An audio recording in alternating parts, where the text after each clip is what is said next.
Saya ngetes itu Mang, dagang tuh jos, hebat lah dagang. Yang tadinya 5 kilo, istri saya tuh jam 8 jam 9 habis. Omset itu Mang saya waktu tahun segitu bisa 1,5 sampai 2 juta per malam Mang. Ngelihat anak kecil itu begitu banyak, bahkan bisa dikatakan hampir 1.000 lah. Kalau ratus sih lebih lah, hampir 1.000.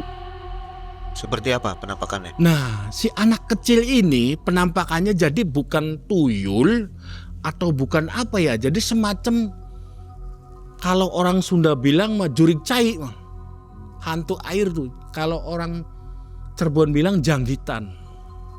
Jadi kecil, telinganya panjang kayak telinga apa lancip lah. Terus bersiung kayak kerdil. Itu paling tinggi segini, 0,5 meteran. Itu ribuan. Ditanya nggak ke dukun, itu dari mana asalnya barang itu? Nah, memang barang itu liar, Mang. Barang tersebut itu liar mencari tuannya sendiri. Warung nasi goreng itu selalu ramai pembeli. Aromanya sedap, pelanggan datang silih berganti. Namun tersembunyi satu rahasia di bawah wajan. Dari keris penglaris pemberian dunia kegelapan. Awalnya, rezeki datang mengalir tanpa henti. Namun gangguan goib datang selalu menghantui. Menyerap setiap jiwa untuk makanan yang dihidangkan. Yang membawa malapetaka kepada keluarga Mas John.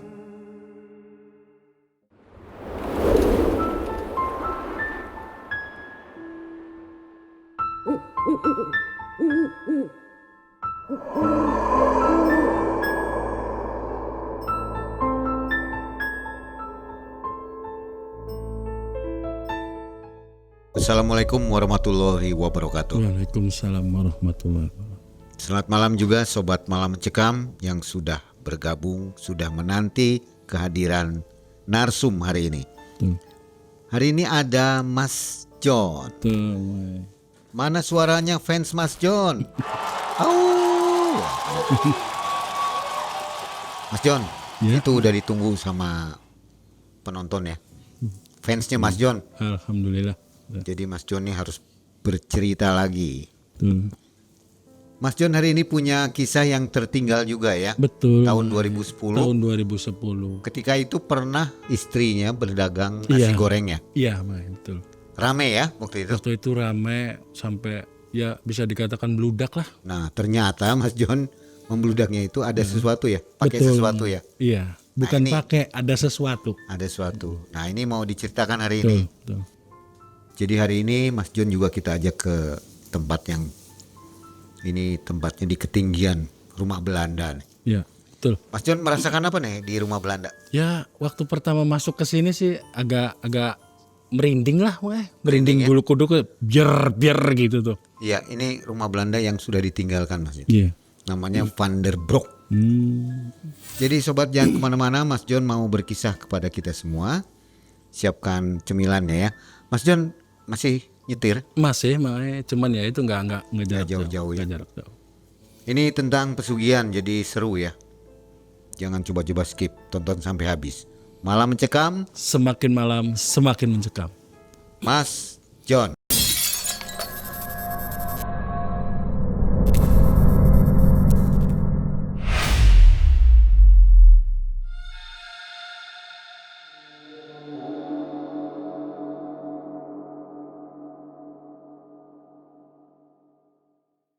Tahun 2010 makanya. Itu istri saya di rumah itu dagang nasi goreng yang meledak. Yang waktu dulu pernah saya ceritakan istri saya dagang nasi goreng. Dan ini nggak mengada-ngada makanya. Karena bisa dikatakan secara sengaja dan tidak disengaja. Ini saya memang pure, nggak disengaja, mungkin jodoh saya itu makanya. Waktu tahun 2010 itu kan saya masih aktif bawa mobil, masih aktif bawa mobil. Nah, connect juga si Jibul waktu itu. Connectnya si Jibul ya beraktivitas biasa lah. Istri saya di rumah dagang nasi goreng. Saya aktivitas biasa sebagai driver. Waktu tahun 2010 saya itu ya masih jarak jauhan lah. Bisa dikatakan ujung barat ujung timur lah. Bisa dikatakan begitu. Dan semangat saya itu di tahun-tahun segitu. Istri udah nambah saya tuh. Waktu tahun 2010 tuh. Ya maklum yang namanya supir, Mak. Istri udah nambah, yang di rumah istri yang pertama jualan nasi goreng. Sebelum saya ketemu sama benda ya maksudnya benda pusaka ya. Sama benda tersebut itu istri saya belum meledak. Dagang tuh omsetnya masih biasa. Waktu tahun 2010 itu saya punya omset 700 sampai 800 ribu itu bagus, Bang.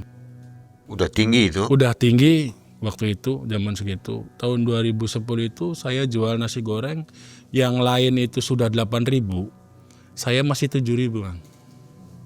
Memang sengaja nggak saya naikkan karena baru awal merintis lah, jadi saya nggak berani menyaingi harga sesuai pedagang-pedagang lain gitu. Itu cerita istri saya di rumah. Saya lanjut biasa, sedangkan istri saya kan dagang nggak harus ngedorong, Mang ya. Jadi dagang itu rumah saya pinggir jalan dan ada sedikit halaman. Nah itu yang saya bikin warung itu. Jadi istri saya itu nggak kesusahan harus dorong-dorong gerobak kayak pedagang-pedagang kaki lima gitu, nggak. Dagang itu di rumah. Jadi saya bisa aktivitas sendiri sebagai driver supir. Istri bisa bantu-bantu saya. Yang saya pikir tadinya saya berjualan atau istri saya dagang, sayanya kerja itu bukan untuk memperkaya diri sendiri, mah. Yang saya pikir istri dagang, saya kerja untuk saling membantu lah, gimana namanya orang rumah tangga, dan terus untuk mencukupi kehidupan resiko rumah tangga gitu. Suatu hari itu, Mang, mobil saya itu mengalami kendala lah.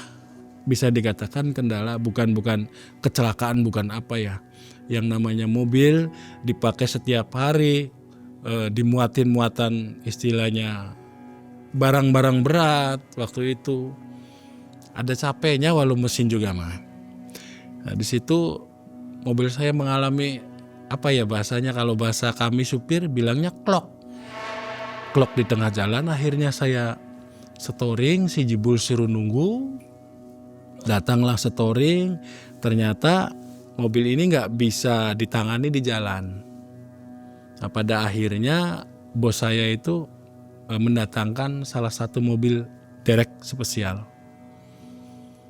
Akhirnya mobil saya diderek setelah pengepokan pemindahan barang. Setelah pemindahan barang lalu mobil diderek. Masuklah ke garasi. Dan alhamdulillah waktu itu bos saya nggak ngoceh-ngoceh. Yang biasanya kalau ada kendala di jalan atau apa, bos saya langsung ngoceh-ngoceh. Oh, enak nih bos nggak ngoceh-ngoceh nih. Yang biasanya ngoceh-ngoceh segala macam lah, sampai ngancam-ngancam. Simpen kunci-kuncinya, simpen surat-suratnya. Ini enggak, diam aja. Sampai si Jibul nih ngomong, Ang ya, kayak bosnya orang ngoceh-ngoceh sih tumben. Bilang kayak gitu si Jibul. Iya Bul, kata saya, mungkin lagi enak nih bos nih, karena memang waktu itu lagi rame muatan, nggak sepi waktu itu, lagi rame muatan. Mungkin bos lagi ngalamin seneng lah waktu itu.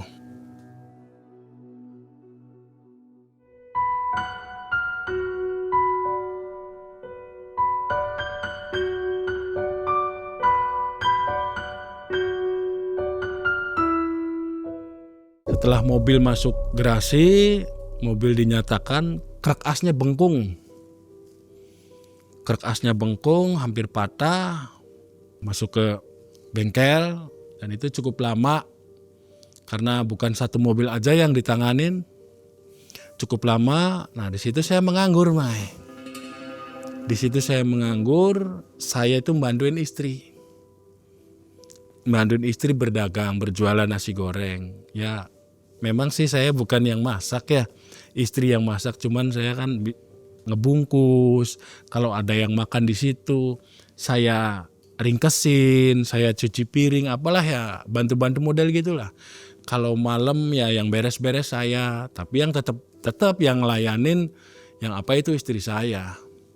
Nah, saya setelah 3 hari di rumah, si Jibul datang ke rumah main. Memang dia itu kalau libur panjang suka main ke rumah, Mang. Cerita lah, kayak mobil urung di beres-beres nak. Si Jibul bilang gitu, kayak mobil urung di beres-beres nak. Ya udah Bul, kata saya tuh udah nggak apa-apa lah. Di situ si Jibul sempat nginep di rumah saya. Setelah sempat nginep di rumah saya, paginya dikasih ongkos sama istri saya. Kayak Mas Jibul buat ongkos pulang ke sana ke Gerasi, kan dia tidur di Gerasi, Mang. Kasih makan, kasih apa. Nah, saya ingat, Mang. Saya tuh jadi rumah saya belakang pinggir jalan. Ya maklum yang orang saya di kampung ya, Mang. Jadi kadang-kadang punten pisan. Saya tuh buang air kadang-kadang di sungai. Hari Rabu malam Kamis itu sekitar jam 5 mau maghrib. Itu cuaca itu gerimis, hujan kecil tuh, Mang, gerimis. Memang hujannya dari siang, tapi pas jam 5 itu istri saya mau buka warung, agak gerimis. Nah, saya tuh mau buang air besar, Mang. Mau buang air besar, pas di situ ada anak saya. Anak saya lagi di kamar mandi. Saya ini kebelet nih, Mang. Akhirnya saya lari nih, Mang. Saya lari ke sungai ya agak jauh lah dengan rumah saya, kurang lebih 150 meter lah dari rumah saya. Maklum namanya di kampung. Saya lari, saya sambil nahan perut karena udah gak kuat nih, udah mules nih, Mang. Begitu nyampe sungai, jadi ada tangkringan tuh. Namanya orang di kampung ya saya. Ada tangkringan dari bambu. Nah, kebanyakan ya masyarakat banyak sih yang buang air besar di situ. Jadi bawa sarung ya? Saya bawa sarung, terus saya bawa payung waktu itu, mah. Saya bawa sarung, bawa payung. Setelah nyampe ya punten saya sambil nongkrong buang hajat saya gitu, Bang, sambil bawa payung saya tuh. Itu sungai memang airnya agak banyak, Bang. Maksudnya agak tinggi lah airnya. Cuman tempat duduk itu yang dari bambu itu, tingkringan itu belum keleb. Belum tenggelam. Jadi saya nongkrong di situ sambil bawa payung. Karena waktu itu jam 5, sekitar jam 5-an lah. Hari masih siang, belum terlalu gelap. Itu saya dari kejauhan lihat ada benda yang hanyut seperti kotak kacamata itu. Seperti kotak kacamata percis. Kayak kotak kacamata, warnanya biru. Dari kejauhan, nah saya pikir nih, wah ini kacamata bagus nih. Kalau kacamata gaya bisa nih buat nyupir nih, Mak. Ya, saya kan gitu pikirannya. Ternyata saya di depan saya itu ada kayu. Jadi saya korek-korek itu. Di tempat kacamata itu saya korek-korek. Setelah saya korek-korek ke pinggir saya ambil. Saya ambil lempar ke darat. Si kotak kacamata itu saya lempar ke darat. Saya selesaikan hajat saya. Setelah saya selesaikan hajat saya berdiri. Saya pakai sarung lagi, masih bawa payung. Ini dibawa yang kotak kacamata tuh. Saya bawa pulang. Setelah saya bawa pulang, saya simpen di bupet. Lemari itu bupet ya, saya simpen. Nah, setelah saya simpen di bupet itu saya nggak inget, Mang. Nggak inget ngebuka, nggak inget bahwa saya tuh bawa kotak kacamata itu, nggak inget. Begitu pulang saya simpen, saya langsung bantuin istri. Memang dari situ juga udah mulai, Mang. Udah mulai bawa jualan tuh yang 5 kilo, Mang. Saya kan waktu itu selalu 5 kilo kalau nanak nasi itu selalu 5. Yang 5 kilo itu biasanya itu saya habis jam 11, jam 12 bahkan sampai jam 1. Waktu itu setelah saya menemukan benda itu, Mang. Itu nasi jam 9 udah habis 5 kilo, Mang. Saya pikir mungkin ini lagi milik saya, lagi hoki saya, lagi rezeki saya. Bisa habis sore-sore, saya bersyukur banget kan itu. Kalau sebelumnya agak susah? Sebelumnya iya, kalau 5 kilo tuh, Mang, sebelumnya bisa jam 12, bisa jam 1. Nah, pas saya ngerawatin benda itu di hari pertama saya nemu loh. Saya rawatin benda itu, yang 5 kilo itu habisnya jam 9 itu udah habis. Itu yang beli memang berduyun-duyun. Nah, saya nggak merasakan nggak ngeh sama benda itu. Setelah itu alhamdulillah kata saya ya mah bisa istirahat sore-sore karena jam 9 udah habis. Ringkesin, tadinya istri minta, "Pak masak nasi lagi enggak?" kata saya. Udah istirahat capek. Ringkesin. Nah, malam pertama saya setelah nemu benda itu nggak ada apa-apa.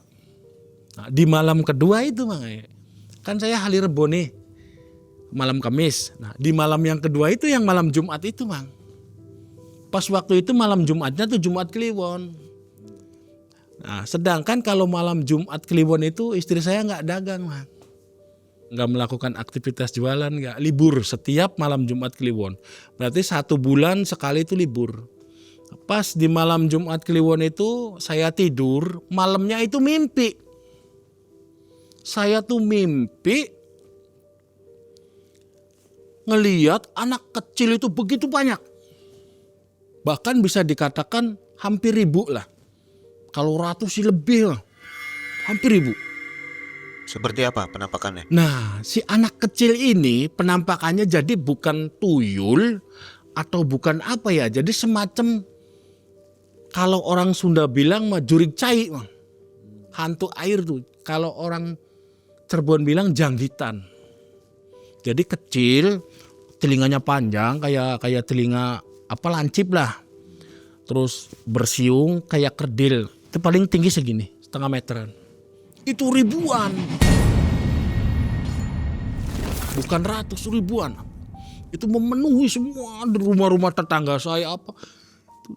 Cuman dia bilang gini, kembalikan ayah saya, kembalikan bapak saya, kembalikan bapak saya, kembalikan bapak saya. Nah saya nggak ngerti Mang. Saya nggak ngeh dalam mimpi saya itu. Kembalikan bapak saya. Keesokan harinya saya nggak bisa bangun dari tempat tidur. Begitu saya mata terbuka, melek, bangun dari tidur, saya gerakan tangan nggak bisa. Saya gerakan kaki nggak bisa. Setelah malam mimpi seperti itu, berarti di hari Jumatnya saya tuh. Di hari Jumat itu saya bangun dari tidur dan nggak bisa menggerakkan anggota tubuh saya. Nah setelah itu istri saya panik Mang. Istri saya panik sambil nangis-nangis dikira saya terkena serangan stroke.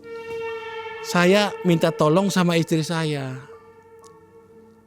Mah tolong cubit saya atau dikecus pakai dom. Istri saya nurut Mang. Dicubit saya tuh. Dicubit. Saya masih kerasa sakit. Wah berarti badan saya masih normal. Nggak ada gejala apa-apa. Begitu istri saya nyuwek gitu. Aduh sakit. Nah di situ saya punya pikiran seneng ya. Berarti saya ini nggak kena nih. Tapi saya tetap nggak bisa bangun dari tempat tidur Mang. Nah dari situ setelah 3 hari saya berbaring di tempat tidur dan makan pun disuapin apa segala macam. Istri nggak jualan selama 3 hari. Nah, istri coba ikhtiar Mang. Istri coba ikhtiar cari-cari orang pinter. Akhirnya dapat. Orang pinternya itu perempuan. Istri saya itu menanyakan, ada apa nih dengan suami saya? Apakah suami saya ada yang nyerang, ada yang nyantet, ataukah suami saya terkena penyakit apa atau apa? Nah, terus dari si ibu tersebut, pertanyaan itu orang pintar itu bilang begini, suami kamu itu menemukan salah satu barang atau benda itu di kotaknya warna biru bilangnya gitu. Nah dari situ bahwa di dalam kotak itu sebenarnya isinya tuh pusaka. Nah istri saya ngomong, kok nggak bilang Bu suami saya, coba Mbak tanyakan sama suaminya, bener nggak nemu kotak tuh? Ya nanti saya tanyakan Bu gitu. Lalu istri saya pulang menanyakan ke saya. Akhirnya saya ngaku Mang. Pak, Bapak kata si ibu yang saya datangi tadi, dukun tersebut, papa tuh nemu kotak ya. Nah di situ saya baru nggak Bang. Nemu kotak, nah itu isinya pusaka, isinya keris, bilangnya gitu. Sekarang kotaknya mana Pak? Iya saya nemu kotak, itu kotaknya disimpan di bupet, tapi saya belum pernah buka. Selama saya nemu itu saya belum pernah buka. Akhirnya diambillah sama istri saya Mang. Diambil sama istri saya, dibuka. Ternyata iya Mang, itu keris segini. Kecil segini keris. Kecil. Ya udah Pak, ini mau saya tanyakan lagi ke ibu yang itu. Yang kemarin saya tanyakan, ya nanti mah besok aja kata saya tuh. Ini kan mau malam. Sedangkan bawa barang kayak gitu, nanti gimana? Barangkali ada apa-apa. Ya udah. Keesokan harinya itu saya agak mulai rada enak Mang.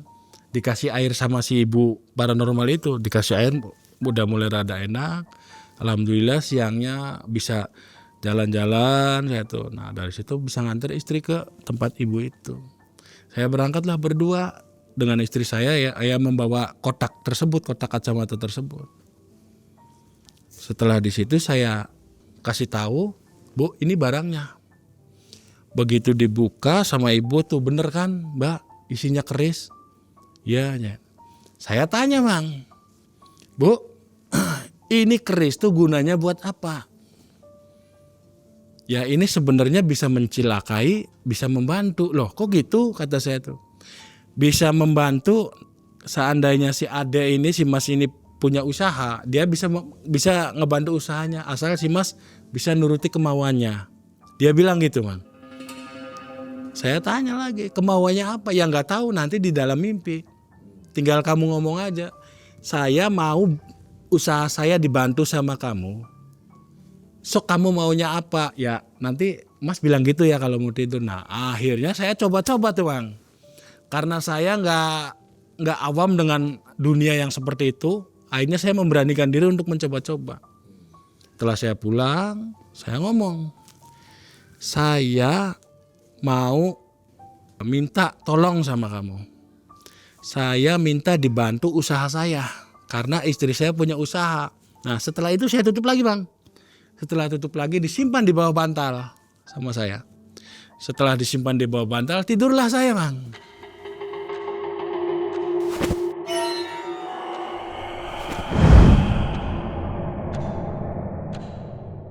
Setelah saya tidur, ya dalam mimpi itu wujudnya kakek-kakek.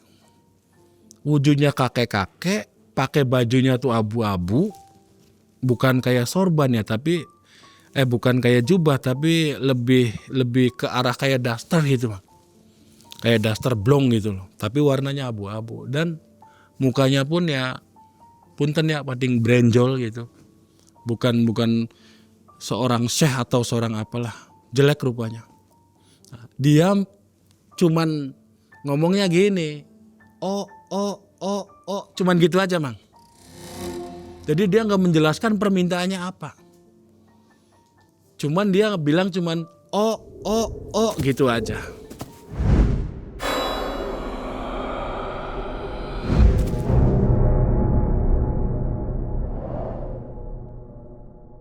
Nggak dia minta tumbal, nggak dia minta wadal, nggak. Cuman bahasa oh gitu aja. Nah dari situ sudahlah Bang, saya bangun. Oh berarti dia nih mau membantu usaha saya. Bener Bang gitu.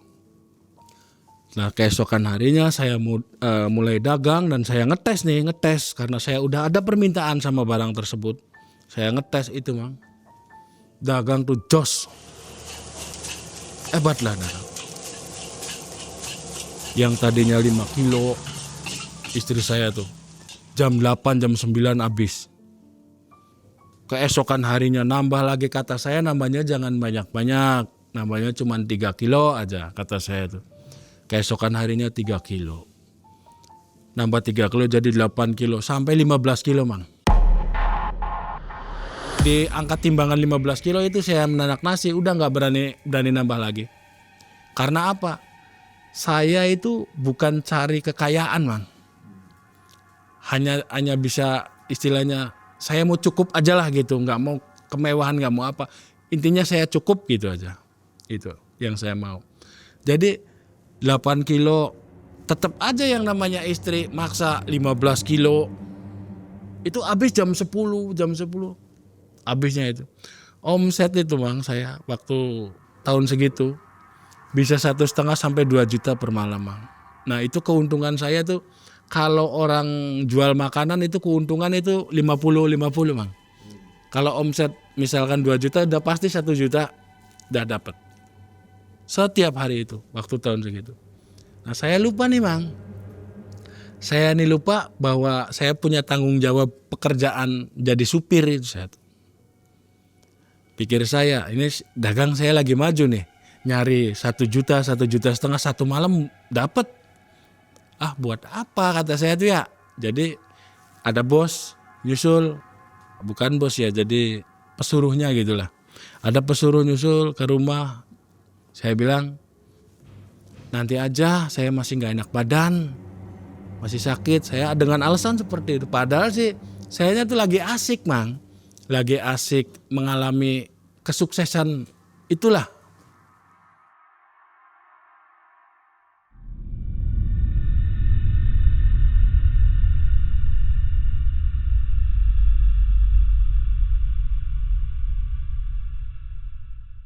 Dari situ mulai Bang, setelah saya ngucap minta dibantu itu kurang lebih sekitar 21 hari itu mulai ada kejanggalan-kejanggalan. Pertama itu dari pelanggan saya. Dari pelanggan saya memang sih saya bisa ngeles dalam artian dia tuh beli maghrib. Waktu maghrib Allahu Akbar dan dia beli sama saya. Waktu itu dia beli sama saya, dia tuh kayak duduk di kursi saya, cuman pandangannya kayak orang ketakutan. Setelah itu saya layanin udah beres. Keesokan harinya dia beli lagi Bang. Cuman bukan di waktu maghrib. Itu waktu itu setelah Isya dia beli lagi. Dia bilang sama saya gini, kan istri saya lagi ngelayanin tuh. Dia bilang sama saya gini, Pak, kemarin saya tuh ngelihat 3 orang anak kecil. Oh ibu nih gimana? Kata saya. Anak kecil gimana? Ya itu wujudnya yang dalam mimpi saya Mang. Rambutnya keribo, kupingnya panjang. Terus itu yang bikin aneh kakinya terbalik Mang. Jadi bukan kayak kaki gini, kakinya telapaknya ke belakang. Kata si pelanggan saya itu. Terus si pelanggan saya ini bilang begini. Itu 3 anak kecil itu, yang satu ngadang di tengah jalan, yang satu duduk di meja, yang satu lagi ngeliatin istri saya masak. Jadi mereka bertiga itu yang diceritakan sama pelanggan saya sedang narik-narik orang Bang. Jadi setiap orang lewat itu disuruh beli nasi goreng saya sama si anak kecil itu. Jadi dalam pikiran saya, oh nyambung juga nih ibu ini. Nah tabungan saya mulai agak banyak. Waktu itu kamar saya belum dikeramik. Bisa ngeramik kamar, bisa ngecat, bisa ngebagusin rumah lah Bang. Waktu dalam 1 bulan itu bisa ngebagusin rumah. Terus alhamdulillah bisa motor yang tadinya motor butut. Terus saya bisa beli motor baru lagi waktu itu tahun 2010. Nah motor bututnya buat si Jibul bolak-balik. Buat si Jibul balik ke Grasi, ke rumah saya, balik ke Grasi, ke rumah saya gitu. Nah setelah 2 bulan berjalan, itu mulai ngantem ke istri saya. Cuman yang pertama kali istri saya itu ya seperti saya melalui mimpi Bang, ngantemnya tuh. Mulai ada teror. Nah setelah 2 bulan mulai ada teror lah. Setiap malam itu istri saya itu mimpi anak-anak sebanyak itu minta disosoni Bang. Disusui sama merinding saya Bang tuh. Kalau ingat itu. Merinding saya. Minta disusui sama istri saya tuh. Istri saya nggak bisa ngelak Bang. Jadi sebanyak itu istri saya sedot, ganti lagi, sedot. Nanti itu antri Bang. antri. Cuman itu bukan tuyul wujudnya tuh, bukan tuyul. Kayak itu yang saya bilang tadi, kalau orang Cirebon bilang janggitan. Setiap 3 malam sekali istri saya mimpi itu, Bang. Istri saya mimpi itu. Setelah bangun kerasa capek. Kerasa. Ya punten ya saya ceritakan, Bang. Kerasa. Lambat laun istri saya nih mulai sakit, Bang. Mulai sakit karena apa? Karena selalu disedot ya. Air dari payung istri saya itu mulai disedot terus. Lantas saya tuh berpikir ya, apakah mimpi yang anak-anak kecil itu sama yang dalam mimpi saya gitu. Tapi waktu itu saya memang ketutup penghasilan, Bang. Dagang masih terus. Terus ya makanya itu saya tuh ketutup sama penghasilan. Istri sakit, penghasilan banyak dari dagang itu, Bang. Jadi istri mah sakit biasa lah, bisa dibawa ke dokter. Pikiran saya gitu, Bang. Karena saya ketutup dengan penghasilan itu. Bayangin, Bang, sebulan itu dalam 1 malam itu 1,5 juta bersih saya. Terus saya nggak ambil karyawan, nggak, Bang. Nggak ambil karyawan. Waktu itu memang anak saya juga bantuin sih waktu itu. Anak saya juga bantuin. Nah, istri saya mulai sakit-sakitan. Saya tuh 3 malam sekali ngimpinya net. 3 malam sekali. Sampai saya nggak percaya nih, Bang. Saya nggak percaya. Itu istri saya paginya cerita, Pak, saya tuh tadi malam ngimpi lagi, Pak. Netin lagi, bilangnya gitu. Nah, pas waktu itu kan istri saya bilang 3 hari sekali, Bang. Saya titenin tuh, Bang, hari itu. Begitu saya titenin, pas nyampe ke 3 harinya itu sengaja nggak tidur, saya mau lihat istri saya, Bang.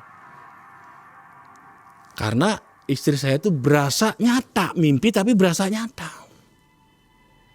Pas waktu 3 harinya saya nggak tidur, sekitar jam 2 istri saya memang saya lihat tuh kayak orang lagi Bang. Gitu. Ya punten ya, Bang, gitu. Dah kayak ambil anak lagi gitu lagi. Udah tuh merinding saya, Bang, kalau cerita gitu. Karena ini nyata, Bang.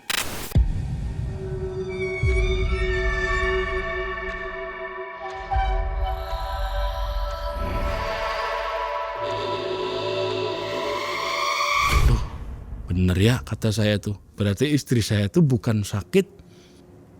Sakitnya bukan sakit yang medis nih. Ini sakit yang non medis. Kata saya dalam pikiran saya, Bang. Saya ngomong sama istri saya, Mah, lemes enggak, kata saya.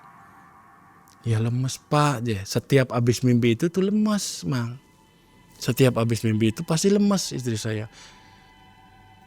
Anaknya kupingnya panjang ya, Mah? Iya, rambutnya berintik terus kakinya kualik, kecil-kecil. Itu kalau udah itu kayak wow, bilang gitu.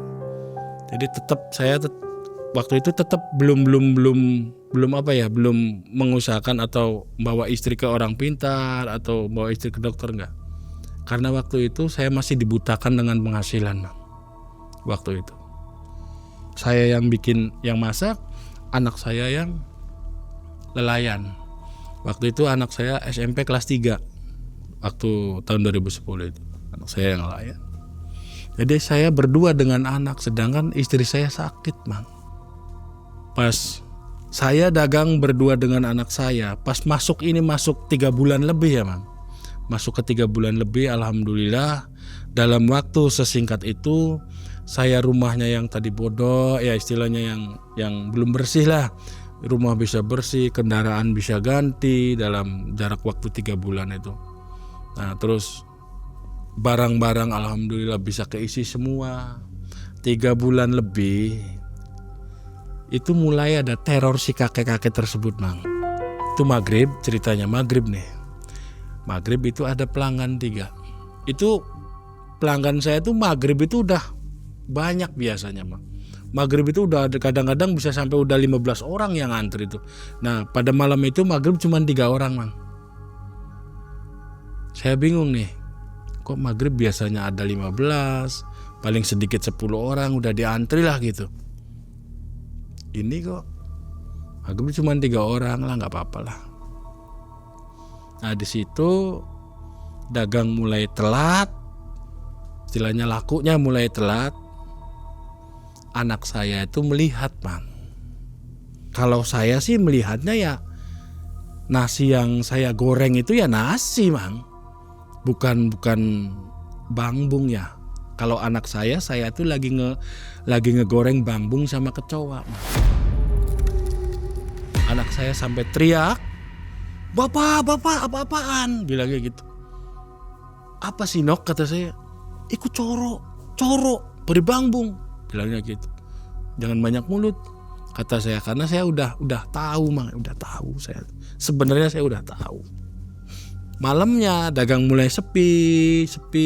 Malamnya itu sekitar setengah 12 biasanya udah ringkes, itu 15 kilo itu masih ada. Yang namanya dagang di rumah jadi kan sambil santai. Itu anak saya mau ke belakang, mau ke kamar mandi.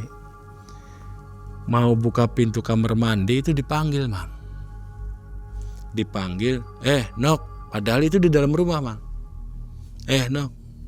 Begitu anak saya menengok, yaitu kakek-kakek tersebut yang pakai baju abu-abu, terus ininya benjol, rambutnya panjang putih. Setelah anak saya teriak, "Bapak, takut." Saya langsung lari ke belakang, dikira ada apa kan gitu. Ibunya kaget, cuman ibunya kan lagi sakit waktu itu, Mang. Sakit-sakitan waktu itu, mulai disedotin terus. "Ada apa, Nok?" kata saya tuh. "Itu, Pak, ada orang tua pakai baju kayak daster abu-abu, terus ininya pentol-pentol," bilangnya gitu. Tek, saya tambah yakin nih, Mang.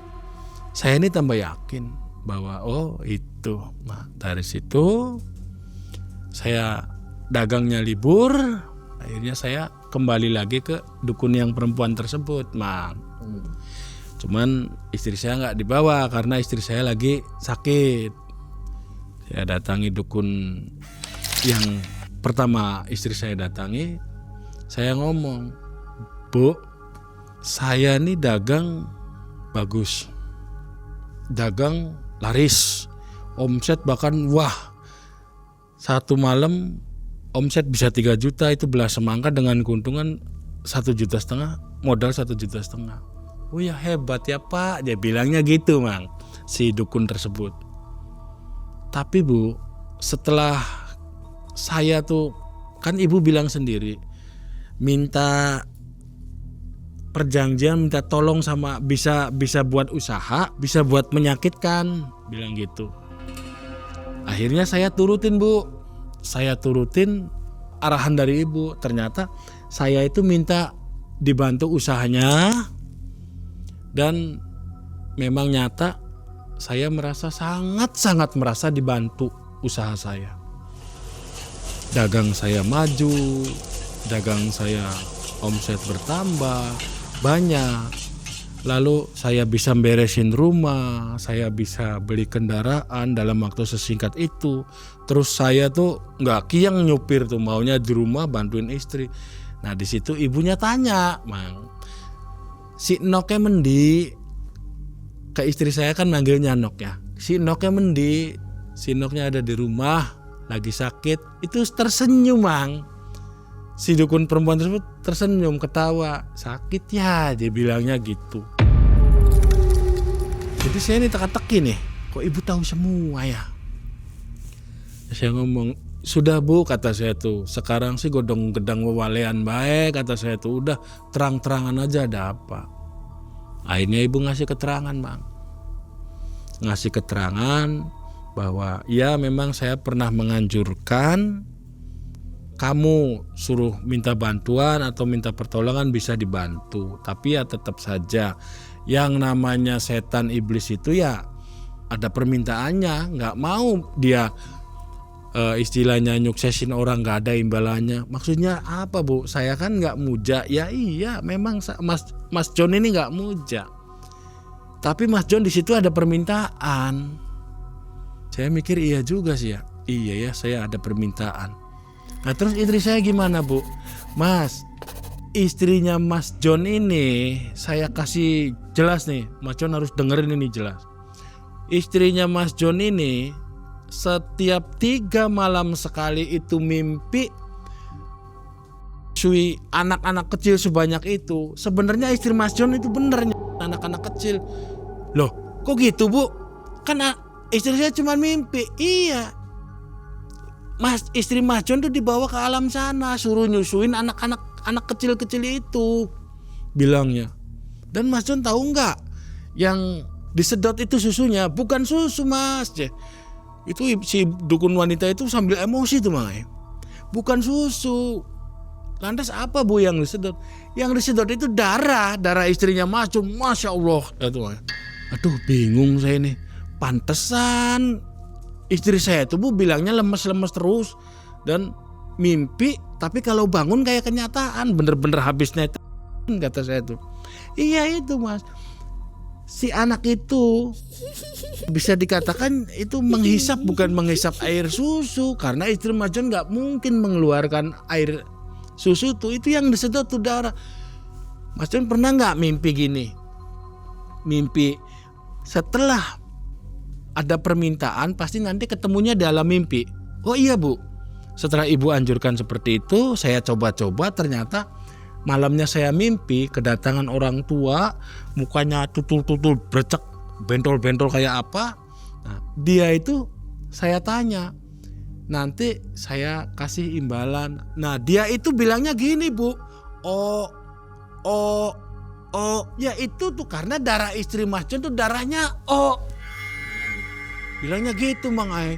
Di situ saya kaget Mang, seolah-olah tuh wah pikirannya tuh nggak karuan. Waduh, sedangkan saya tuh nggak, istilahnya nggak apa ya, nggak bener-bener ingin minta kekayaan. Saya pikir ini nggak muja, kok sampai begini. Terus Ibu bilang ya iya, kalau segala sesuatu yang bersekutu dengan yang namanya iblis atau setan ya gitu, pasti ada darah, dan setelah darah itu pasti ada nyawa. Wah di situ saya tambah kalap lagi Mang. Saya tambah kalap lagi, saya tambah stres lagi. Akhirnya dari situ saya pulang, ngelihat istri saya, ya Allah, saya tuh sampai ngelus dada.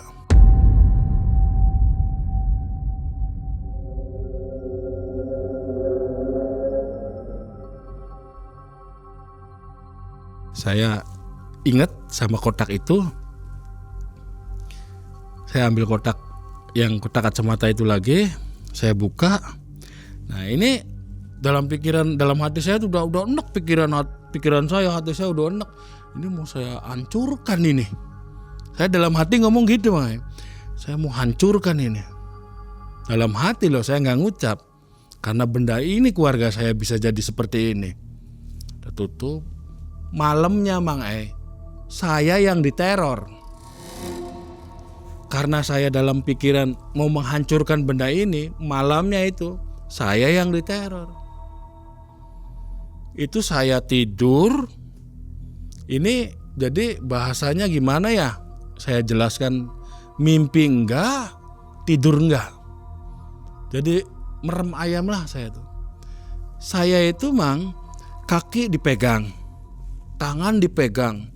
Di sini ada, di sini di leher ada. Itu anak-anak kecil itu. Anak-anak kecil itu. Yang megangin saya, yang anak kecil yang banyak itu. Dia bilang, si anak kecil itu, saya habisin kamu.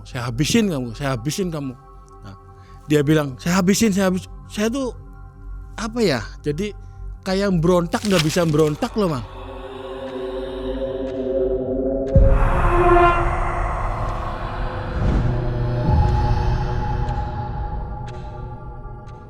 Nah dari situ saya dibangunin sama anak saya. Ya kayak sadar nggak sadar lah, Pak bangun. Saya sadar, astagfirullahaladzim. wah ini benar-benar nih harus dihancurkan nih, kata saya tuh. Karena ini benar-benar neror. Nah dari situ saya ingat istri saya, langsung saya lihat, kan kadang-kadang tidur saya nggak bareng sih Mang, kamar sendiri-sendiri gitu kan. Saya lihat istri saya sedang tidur, oh mungkin agak enakan nih, tapi saya nggak berani ninggal waktu itu Mang, nggak berani ninggal. Saya pegang lehernya, kepalanya, nggak terlalu panas, biasanya panas mendidih. Terus saya tungguin sampai pagi, istri saya nggak kerasa apa-apa. Nah, keesokan harinya saya beraktivitas seperti biasa, dagang. Setelah dagang, itu dagang mulai sepi doang. Karena saya udah berani ngancam, mau ngancurin, mau saya hancurin gitu. Nah waktu itu ada salah satu teman saya dari teman dari kampung ya Mang, bukan dari kerjaan lah. Teman dari kampung, salah satu teman saya dari kampung, itu teman saya memang agak bisa dalam hal-hal spiritual, itu agak bisa. Saya lagi duduk, memang pelanggan sudah mulai sepi. Nah teman saya itu bilang ke saya, John, kamu cepat ikhtiar, selamatin keluarga kamu. Karena ini perbuatan dari kamu. Saya di situ bingung, malu dan kaget. Saya nggak merasa mengelak Bang. Saya ngomong, ya udah, nanti saya cari kira-kira orang yang bisa bersihin ini semua, kata saya. Ya sana kamu cari yang kira-kira kamu percaya gitu. Sementara ini, kata saya tuh mah, dagangnya tutup aja dulu, udah nggak usah dagang. Kan mama lagi kayak gini, terus keadaannya kan lagi kayak gini, kata saya tuh gitu. Ya udah Pak, nanti saya mau cari orang yang bisa memutuskan ini, kata saya tuh. Nah waktu itu istirahat, saya nggak jualan, saya coba main ke garasi Mang. Coba main ke garasi, ke pool. Akhirnya cerita, ada temen bilang gini, waduh sekarang enak ya, sekarang sih nggak nyupir juga, uangnya banyak, dagangnya katanya bisa semalam bisa 3 juta, bisa sampai hampir 4 juta, yang belinya antri-ngantai. Lah kata saya, yang namanya orang jualan, yang lagi rame ya rame, lagi sepi ya sepi, padahal saya menutupi hal itu Mang. Akhirnya ada salah satu teman saya, memang dia mengerti lah dalam hal itu. Ya supir juga. Saya obrolkan sama dia masalah saya, kronologi. Sebut saja namanya Mas Ujang ya. Saya cerita sama Mas Ujang. Nih Mas Ujang, dia orang Sunda Mang aslinya. Orang Kuningan. Mas Ujang, saya tuh punya masalah. Masalah apa John kamu? Emangnya kamu masih ritual? Enggak sih, kata saya. Cuman ini secara tidak disengaja, Mas Ujang. Kata Mas Ujang, ngomongnya jangan di sinilah, nggak enak. Memang dia apa ya? Jadi dia tuh punya kemampuan, tapi nggak mau menonjolkan Mang orangnya. Jangan di sini ngobrolnya, yuk sana aja. Ngobrol lah sama saya di bawah pohon angsana, di trotoar ada bangku. Ngobrol sama saya. Tadinya tuh Mang Ujang, kata saya tuh, Mas Ujang, terang-terangan aja ya ini mah. Saya tuh lagi berak di sungai. Saya tuh lihat ada kotak, saya ambil. Nah, dari situ saya merasa sakit. Terus saya dibawa sama orang pinter. Benda itu bisa dijadikan pertolongan, bisa juga membahayakan. Benda apa, kata teman saya tuh, Mang Ujang tuh. Barangnya keris kecil, kata saya tuh, bilang gitu. Terus ya memang setelah itu dagang saya meledak. Bahkan istri saya setelah meledak itu mungkin dia nagih janji ke saya, padahal saya nggak ngejanjiin Mang Ujang.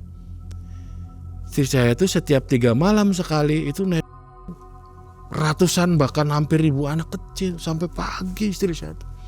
Nah terus Mang Ujang tuh tahu itu sebenarnya yang dihisap itu bukan susu istri kamu, Yang dihisap tuh darah istri kamu. Jadi keterangannya Mang Ujang sama dukun perempuan itu sama Mang Ai. Persis sama keterangannya. Gak ada yang dibuang. Jadi solusinya gimana ya Mang Ujang? Kata saya tuh, istri saya sakit sekarang.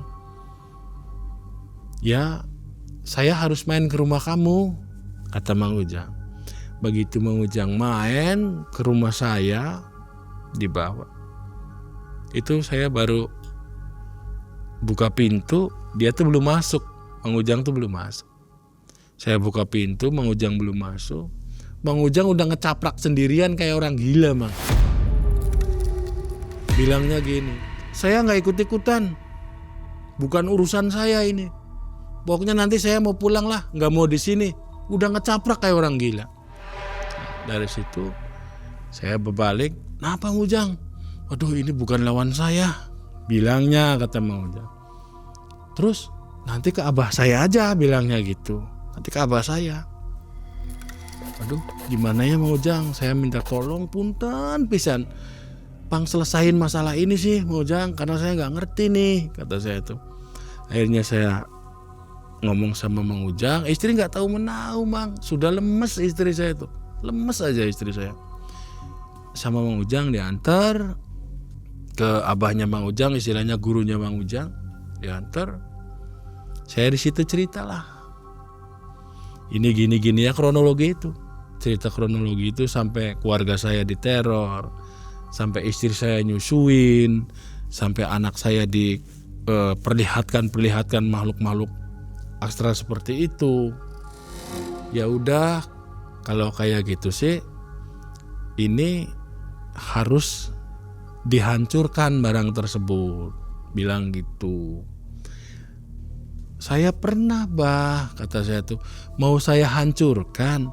Cuman itu malamnya tuh saya yang didatangin orang-orang banyak tuh, anak kecil sebanyak ratusan hampir ribuan tuh. Ya udah kalau kayak gitu barangnya bawa ke sini aja," kata si abah Mang. "Duh, gimana ya bah," kata saya tuh, "kalau saya pulang ke sini lagi bisa malam hari karena jauh Kuningan Mang. Kan bisa malam hari bah, gimana?" "Ya udah nanti besok aja kamu ke sini lagi sama si Ujang." Keesokan harinya saya pamit sama istri. Setelah pamit sama istri, barang itu saya bawa Mang. Saya bawa cuma dalam hati tuh gemes tuh Mang, gemes, greget, nafsu, wah campur aduk. Saya mau hancurkan barang ini, saya mau hancurkan barang ini. Dalam hati seperti itu aja. Nah, saking saya fokus ke barang ini, saya hancurkan barang, sampai saya mengalami istilahnya kecelakaan kecil Mang waktu itu.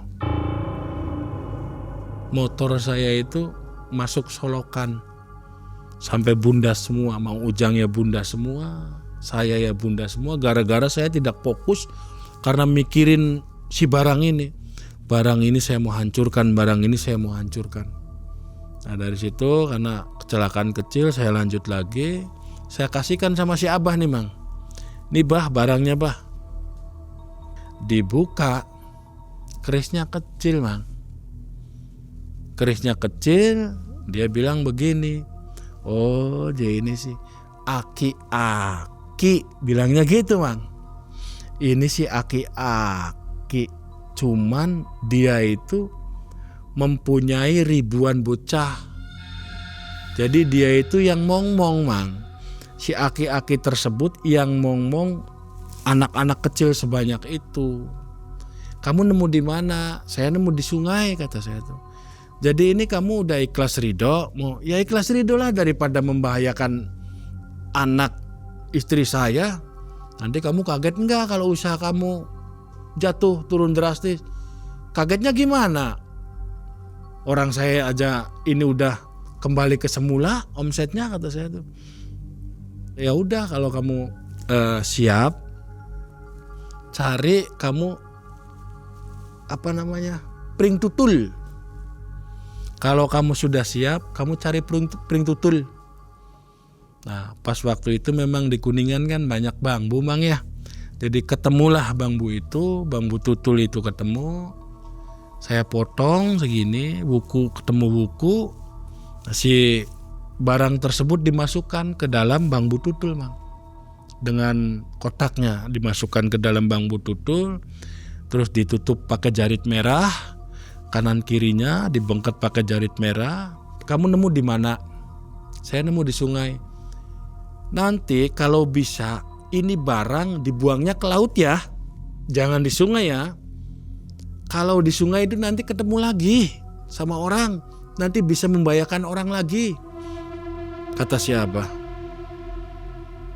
Terus ya dibuangnya di laut, kira-kira yang jauh dari pemukiman, kata si Abah, supaya ini barang gak ketemu lagi sama orang. Makanya ditutup pakai kain merah itu supaya orang tuh tahu bahwa ini tuh barang sakral, jangan main-main dengan barang sakral gitu. Makanya ditutup pakai kain merah, terus itu dirajah, Mang. Itu dirajah, si kain merah itu dirajah.